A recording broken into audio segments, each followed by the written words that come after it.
Did you know that every year the United States justice system convicts 10,000 innocent people? The University of Michigan, along with Northwestern University, has created a registry called the National Registry of Exonerations. There are currently 1,010 cases in which a person was wrongly convicted of a crime and later cleared of all the charges in America. This may not seem like a lot, but these are just the ones that have been documented. So you may be thinking, well, I feel bad for these people, but that doesn't really affect me. Life goes on. Very few people know the amount of innocent people incarcerated every year, which is why it's such an enormous problem in the United States. Everyone needs to be concerned because an innocent person in jail is not just his or her personal problem, but it leads to a public safety issue. The offenders will still be on the loose, so the crimes will continue. A specific incident stated in the Ohio State University study was a man who spent 5 years in jail for rape. While this man was serving time, no one knows how many more women the serial raper continued to rape while the wrong man was in prison.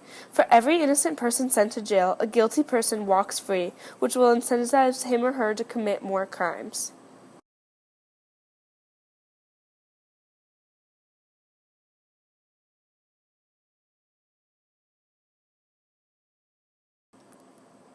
The Innocence Project has given us many good facts and information about DNA exonerations. The Innocence Project is a national litigation and public policy organization dedicated to exonerating wrongfully convicted individuals through DNA testing and reforming the criminal justice system to prevent further injustice.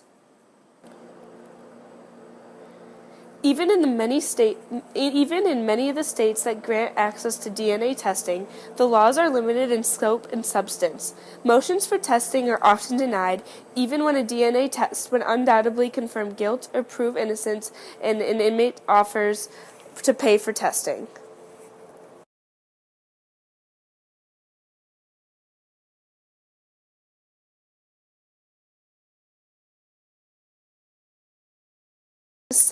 Eyewitness misidentification is the single greatest cause of wrongful convictions nationwide, playing a role in nearly 75% of convictions overturned through DNA testing.